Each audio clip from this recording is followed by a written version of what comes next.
มาชงค่ะพ่อแม่พี่น้องเขาค่ะมาชงค่ะ มาไก่อ่านกันเจ้าซุนจือนี่มันเข้มนะ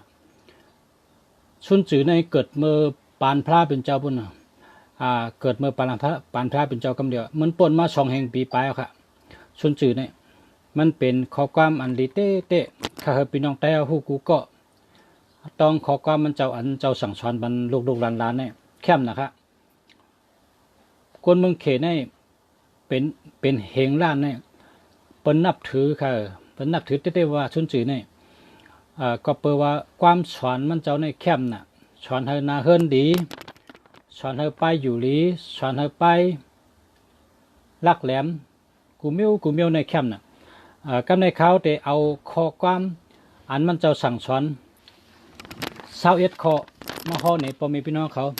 เมื่อในเขาเลยต้องไว้21ข้อนี่ก็จัดนะครับ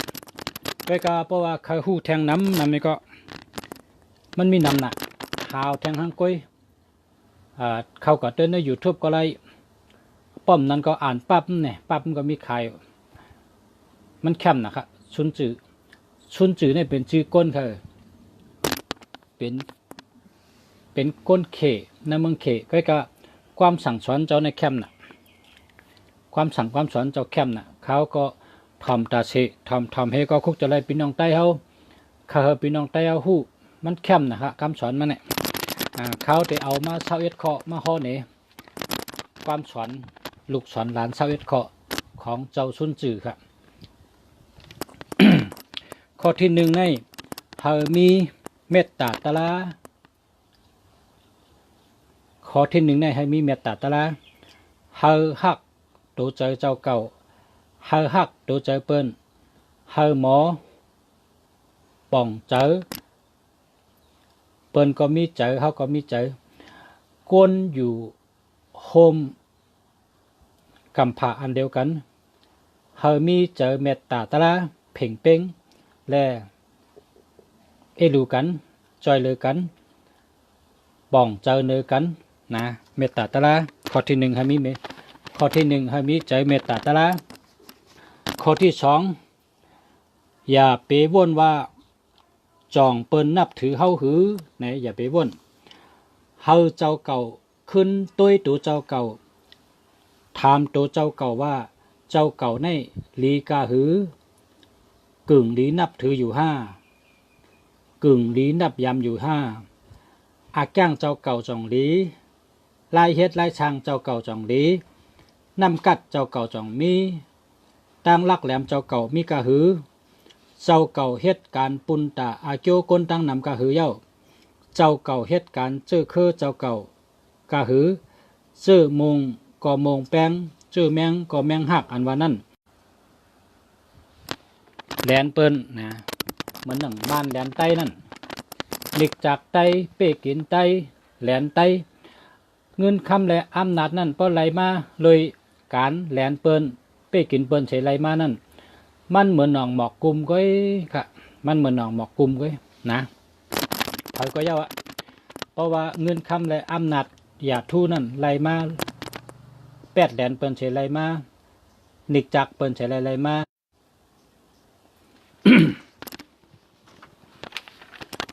เงินคำและอย่าทู่อันไหลมา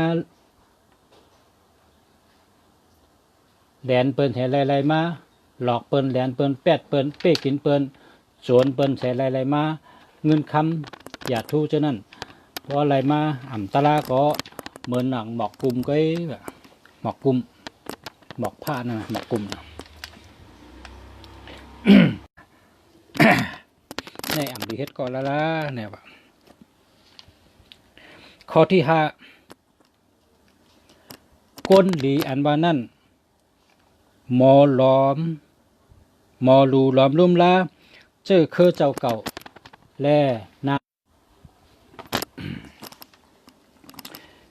ก้นดีอันว่านั่นมอลูล้อมลุ่มลาเลี้ยงหรือจอยเลยนาเฮิรนเจ้าเก่าเต็มทนนาเฮิรนและก้นอยู่จำตะเปตะปานหิมหอมเจอในมันหมอป่องเจอจอยเลยเปิ้น เป็นก้นมี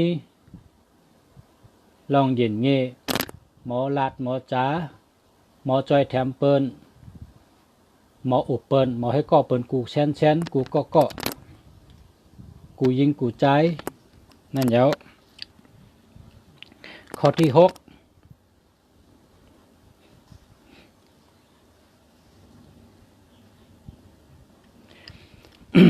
กลไ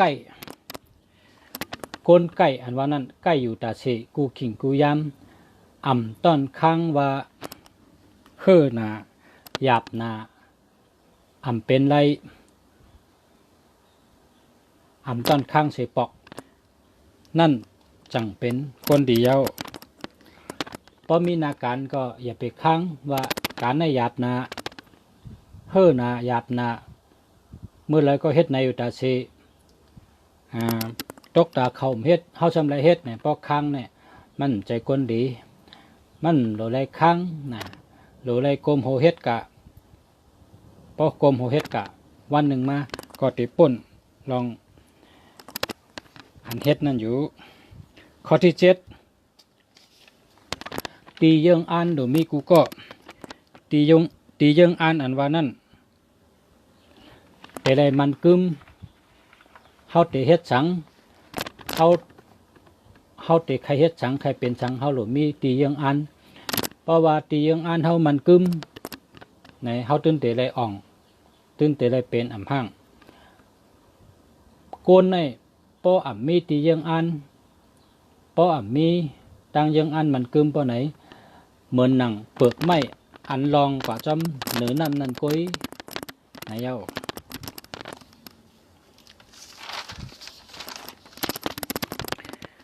ข้อที่8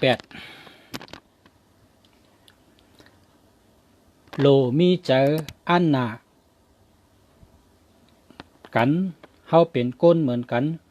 อย่าไปซ้ำอย่าไปจ้าอย่าไปเข้าไปกินเปิ้นลาโลมีเจอหมออันนาเปิ้นนั่นจังแม่นเจอทำตาลาเยาข้อที่9ก้นผู้มีเจอเมตตาตาลาเพ่งเป้งมีเจอผ่ากลางว่างครึ่งหู้ปูนเปิ้นปูนเฮา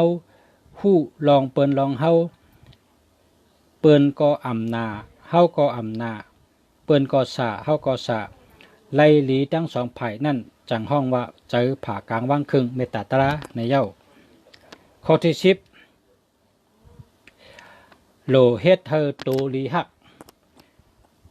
นะอยู่ที่เนเกเผออยู่ที่เลยกว่าเมืองเลยก็เฮาเฮ็ดโตเฮาเปิ้นดีหักเขาชุนจือลาดว่าก้นหนึ่งก็โลเฮ็ดเธอเปิ้นนับย้ำโลสอนเฮาต้องกูเมียวเมียว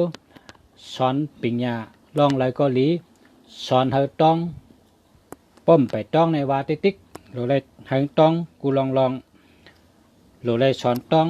เฮามีลูกล่างก็โหลสอนพอเฮามีลูกพอเฮาสอนก็พอลูกยิ่งก็เหมือนหมูพอลูกใจก็เหมือนม้าพอเฮาสอนปิญญาปันเขาเล่งใหญ่มากก็พอคนใจก็เหมือนม้ามียิ่งก็เหมือนหมูก้อยพอเผยมีลูกมีล่าง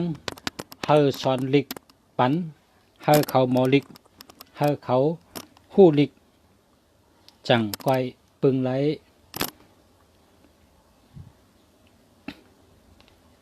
เฮาเฮ็ดสังก็เย้า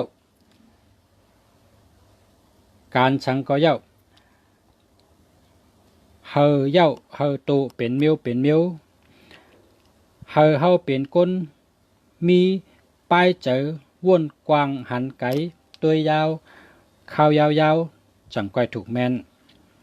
เฮาเป็นก้นลักแหลมแลดแซวหู้หน้าหันหลังจังถูกแม่นเฮ็ดก็ก้นโหลไลเจอก้นพอเฮาเฮ็ดก็เผอเฮาโหลเฮา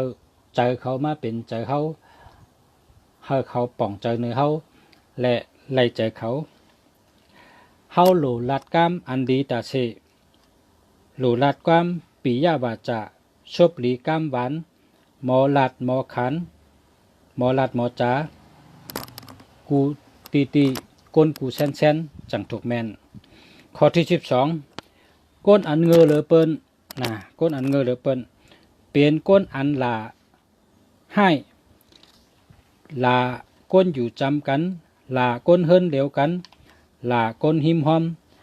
นั่นเย้าเป็นก้นเงอเหลือเปิ้นก็เปิว่าก้นอยู่จำเฮาก้นหิมหอมเฮาในเขาหู้ลองเฮาหลีแลเขาในเป็นยานฉูตั้งเนื้อลีโกเลอยานฉูตั้งนอกเย้าก้นอันเฮ็ดให้เฮาเจ็บเหลือเปิ้นก้นอันเฮ็ดให้เฮาดูแล้วแลถึงตายไรในเป็นก้นอยู่จำเฮาหิมเฮาอยู่จอมเฮานั่นเย้าก็เปิดจากนั้นพระเป็นเจ้าสอนว่าเฮามีใจเมตตากรุณาอุเบกขาในเย้าเมตตาเฮาลองหักกรุณาลองเอ็ดหรูอุเบกขาเฮาปล่อยวางเฮาหมอปล่อยวางเพราะอ่ำไขลาดก็เฮาอื่นน้ำลายลงก่อนนะต้องเฮอย่าไปลาดสังนั่นลีเลยเปิ้นเย้าชบความในเพราะลาดออกชบกว่าจังเป็นเพศเข็นต่อเฮาก็เปิดจากนั้นแด่ดูไลมีปิยะวาจะหมอลัดหมอจ๋าจังไกแมนเย้าข้อที่13เฮาเฮ็ดก็ก้นมีปิญญากรณะมิตรเฮาหมอเฮ็ดก็ก้นมีปิญญาเฮแลป้องกันเฮ็ดกันกอหลีอุบกันกอหลีเฮาเป็นก้นมีปิญญามีตั้งฮู้นำหรือเฮาและอาแก้งดีตั้งเฮ็ดตั้งยามดีนั่นจังกึ่งดีเฮ็ดก็เย้าข้อที่14หาหยาบหนาก้นอันหาหยาบหนาก้นอันอ่ำมีใจโลภะโทสะโมหะใครไรโคหลายเปิ้นใครไรตำแหน่งสูงใครไรของหลายเปิ้นเจ้านั่นก้นอ่ำมีใจเมียวนั่นหาหยาบหนาข้อที่15หาหยาบก้นเฮาโหลมีใจมันกึมตั้งยังอันโหลไรมันกึมอันนี้ก็หาหยาบข้อที่16ก้นอันว่นการไกก้นอันว่นข้าวยาวก้นอันมีตังยังอันมันกึมว่นไก่มันกึมยืนยาวมันกึมในก็หาหยาบนะก้นอ่ำว่นไก่เจอนั่นพอเปิ่นตักเขาเจอล้ำ3 ขึ้น 3 บันหน้าตาก็อ่ำหลีใจเขาก็ปึงไว้ก้นเจอในเขาเป็นก้นอ่ำว่นการไก่เขาเป็นก้นว่นจำหู้ใครไรกำเดียวเขาเปลี่ยนกำเดียวก้อยก้นเจอในอ่ำดีเฮ็ดก็ก้นมีหัวใจแผ่นสูงสัมแม้นทางว่าเขาแก่เลยเปิ้นเขาหู้เลยเปิ้นเขาแขนเลยเปิ้นก้นเจอในจำภัยอยู่จำก็อิ่มง่ายข้อที่19ก้นเมืองอ่ำลีลาขุนเมืองตะเป้อ่ำลีลาชาลาลูกน้องอ่ำลีลาลูกปีลูกเลี้ยงอ่ำลีลาปอเลี้ยงลูกเลี้ยงอ่ำลีลาไม่เลี้ยงปอก้นลาเป็นก้นเมืองลาขุนเมืองเป็นตะเป้ลาชาลาเป็นลูกเลี้ยงลาปอเลี้ยงลาไม่เลี้ยงจึงเหมือนตั้งแหมตัวตายขึ้นนั่นเย้าอ่ำขึ้นอย่างไรอาชักก็ปอดในเย้าก้นอันคาไรไว้คาไรสังก็คาไรไว้เย้าก็มอเจอเลือกเจอน้อยก้นเจอในเหตุการณ์ใหญ่อ่ำไรเหตุการณ์ลงอ่ำไรเจอเขาเหตุการณ์ลงอ่ำไรลาข้อที่21ก้นเฮาหนึ่งก็เฮาหมอทิ้งเจอมือก็เล็กเฮาหมอทิ้งเจอพอเป็นปานกลางอาชัก30-40อย่าไปพิษเปิ้นข้อที่3ป ราะว่าอาศัก60ขึ้นตั้งเหนือกว่าเฮาป้อเจอเป้งเจออันไรเฮ็ดมาแล้วอันมีอยู่ต่อหน้าเฮานั้นในเป็นคำสอนชุนจื่อ21ข้อมีทางตั้งนำกะค่อยกะมื้อในเต็ม21ข้อกันค่ะจองแคมคือบ่มีพี่น้องเขาถอมจำตัวนะเพราะเขาเรียบเห็นทางเขามีเนื้อปรับนี่ครับปรับที่คันเองข้างในก่อนครับพบกันทั้งวันใหม่ครับมาส่งครับ